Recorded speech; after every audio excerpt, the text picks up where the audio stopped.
तरह का आपको लग रहा है कि किस तरह का लोगों को बताएंगे, थोड़ा सा बताएंगे। हरियाणा प्रदेश के जागरूक मतदाता ने केंद्र की नीतियों को और हमारे 10 साल के हरियाणा प्रदेश की सरकार के कार्यकाल को ऑन किया, उस काम पर अपनी मोहर लगाने का काम किया।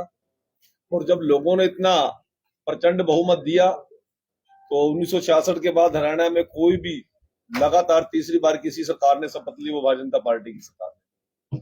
हमारे माननीय मुख्यमंत्री नायब सिंह सैनी जी के नेतृत्व में शपथ ली गई और ये जो एक ऐतिहासिक हरियाणा की जनता ने निर्णय किया है, हम इस निर्णय का दिल की गहराइयों से आभार प्रकट करते हैं। मेरे देश के प्रधानमंत्री, मेरे देश के केंद्रीय मंत्रिमंडल के सभी सदस्यगण, एनडीए के सभी साथीगण, अब 17 तारीख को ऐतिहासिक धरा पंचकुला में आए और पूरे हरियाणा प्रदेश के मतदाताओं का, हरियाणा प्रदेश की जनता का उन्होंने बहुत बहुत आभार प्रकट किया। और हमें तीसरी बार जो मौका दिया है, मौका ही नहीं है, ये हमारे लिए एक बड़ी चुनौती भी है। हम और बढ़िया परफॉर्मेंस कैसे करें? जब बार बार को जनता मौका देती है तो जनता अपेक्षा भी करती है, और जनता की अपेक्षाओं पर लगातार खरे उतरना ये किसी भी व्यक्ति के लिए, किसी भी संगठन के लिए, किसी भी सरकार के लिए एक बहुत बड़ी चुनौती होती है। और मैं आपके माध्यम से विश्वास दिलाना चाहता हूं कि हरियाणा प्रदेश की जनता ने, हरियाणा प्रदेश के जो मतदाता ने तीसरी बार भारतीय जनता पार्टी की सरकार को आशीर्वाद और समर्थन दिया है। और विशेष तौर से नरवाना के लोगों ने पहली बार इस मरुभूमि पर कमल खिलाने का काम किया है। इसके लिए मैं कोटि कोटि आभार प्रकट करता हूं और विश्वास दिलाता हूं, जिन मतदाताओं ने, जिन साथियों ने मुझ पर विश्वास किया, उनके विश्वास पर खरा उतरूंगा। सर, नरवाना पिछले 10 सालों से पिछड़ा हुआ है, जबकि सेंटर में भी सरकार रही है, तो क्या प्राथमिकताएं शहर के लिए रहेगी? जो समस्याएं, देखिए, मैं 10 तारीख को 7 बजे नरवाना में आया था, तब से लेकर अब तक मैंने प्रत्येक समस्या को स्टडी किया है और उसका सलूशन निकालने की ओर बढ़ रहे हैं। अब समस्याओं का तो अंबार है, केवल सरकार केंद्र में हो, सरकार प्रदेश में हो, परंतु यदि आपका नुमाइंदा सरकार में शामिल ना हो तो फिर समस्याएं रहती हैं। आप लोगों ने इस बार सरकार के अंदर हिस्सेदारी करने का काम किया है। मेरे कार्यकर्ता साथी बैठे हैं, सभी एक से बढ़कर एक देवतुल्य कार्यकर्ता है, कोहिनूर कार्यकर्ता है। इन सब के आशीर्वाद से हरियाणा प्रदेश की सरकार के अंदर हिस्सेदारी पहली बार नरवाना को मिली है, बहुत लंबे समय के बाद। और जितनी बार लंबे समय के बाद ये जिम्मेवारी मिली है तो हमारी जिम्मेवारी भी उतनी बड़ी है, तो मैं अपनी जिम्मेवारी को निभाने में सक्षम हूं, ऐसा मैं आपको विश्वास दिलाता हूं। और अभी ये 2-3 दिन का और चलेगा मामला, गुलदस्ते का, फूल का, माला का, लांगी मैं तो बड़ा इससे प्रेरित करने वाला हूं। पर कार्यकर्ताओं में जोश इतना, उत्साह इतना, उनकी भावनाओं को देखते हुए हमें भी उसी में शामिल होना पड़ता है और हम अपने काम में लग जाएंगे।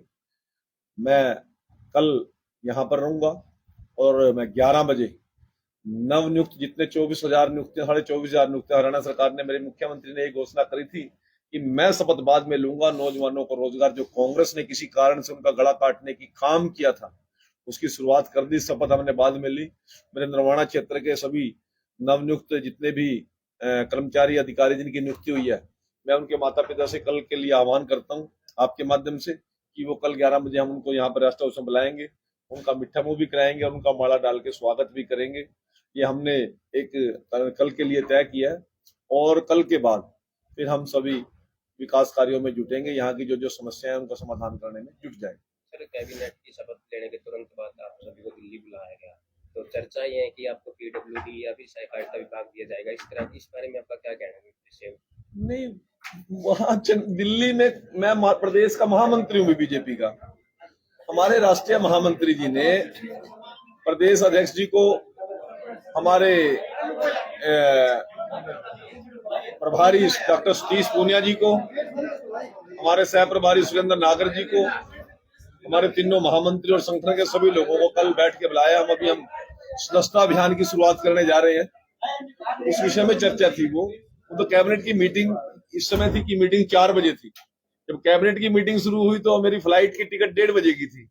यदि मैं उस समय कैबिनेट की मीटिंग से ना जाता तो सारी फ्लाइट छूट जाती है, और फ्लाइट छूट जाती तो मीटिंग भी छूट जाती है। मैंने और प्रदेश अध्यक्ष जी उस मीटिंग में जाना था, तो वो अलग विषय है, वो संगठनात्मक विषय था।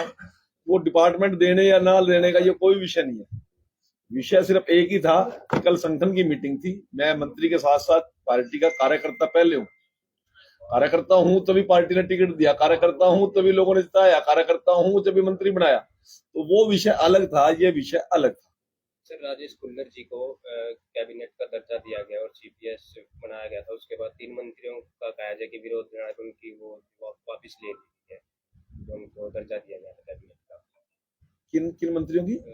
जो राजेश कुल्लर जी हैं उनको सीएम साहब का वो सीपीएस लगाया गया था। हाँ। और 3 मंत्रियों ने विरोध दर्ज कराया है कि इनको कैबिनेट का दर्जा ठीक नहीं है, जो वापस ले लिया गया। इस बारे में क्या करें? मेरी जानकारी में नहीं है, मैं तो अभी दिल्ली से आया हूं, मैंने ना तो आज का अखबार पढ़ा, ना इस प्रकार की कोई मेरे को खबर की जानकारी है।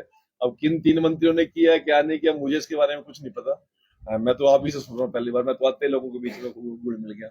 यदि कोई ऐसी बात है तो मुझे पता नहीं है।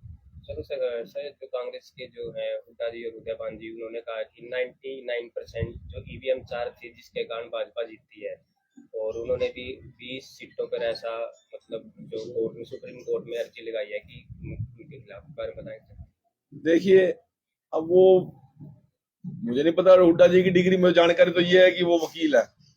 अब उदयभान जी की क्वालिफिकेशन का मुझे नहीं पता, कब उन्होंने इंजीनियरिंग कर ली, कब वो आईटी का एक्सपर्ट हो गए, मुझे तो इसके बारे में पता नहीं। वो तो सुप्रीम कोर्ट में गए हैं, सुप्रीम कोर्ट निर्णय कर लेगी। जिन जिन के खिलाफ गए हैं तो उसका मतलब अब नरवाने की भी खराबी थी क्या? आपका विधायक जीतता है, उसके बारे में आपका क्या कहना है? ठीक जीतता है मशीन में जीतता है? नहीं बताओ ना, हाँ ना तो बताओ। ठीक जीतता है ना? तो सारे न्यूज जीत कहा है, कोई मशीन खराब नहीं थी, उनके भाग्य खराब हो रहे हैं। अपने लक्षण देख नहीं रहे, अपने कुकर्म देख नहीं रहे। ईवीएम को उठा के बैठे हैं। 5 सीटें जीतती जब तो उन्होंने होने क्या ईवीएम खराब थी। जहां कांग्रेस के जीतते हैं, फिर वहां की ईवीएम का क्या करें? वो कह रहे हैं कि 20% मतलब कम चार्ज थी, इसलिए वो चार्ज तो उनकी चार्जिंग खुद खत्म हो रही। उनके वाले चार्जिंग का क्या करा है? जब उन्होंने सीएलयू के नाम पर किसानों की जमीन लूटी, सेक्शन 4, सेक्शन 6, सेक्शन 9 के नाम पर जमीनें लूटी, बेरोजगारों को नौकरियों के देने के नाम पर उनके माँ बाप की जमीन बिकवाई, माँ की जेवर बिकवाई, वो समय नहीं याद उनको। तब तो पूरा का पूरा, आज तो बात करता है पूरे हरियाणा प्रदेश की वोट के टाइम, परंतु जब वो मुख्यमंत्री था उसको किलोई संघी से अलावा कोई दिखता नहीं था। अरे किलोई संघी में भी उन्होंने गोत्रवाद शुरू कर दिया था, हुड्डा के अलावा कुछ नहीं दिखे था। और हिमांशु जी, आप लोग पीड़ित हो, आपका पड़ोसी भी पीड़ित है, चाड़े वाला भी मंत्री बना रखा था, उसका पराना भी मेरे सेल वाले भी रोए करता, हुड्डा ने मेरे साथ चलन देता। हमारे पड़ोस में था सुडोर है, मैं राजपाल भूखड़ी एमएलए वही रोए करता। शैलजा जी ने भी न्यू किया था, मैं पार्लियामेंट चुनाव नहीं लड़ूंगी, भूपेंद्र हुड्डा मुझे जीतने नहीं देगा। बिरन किस तरह जीत गया?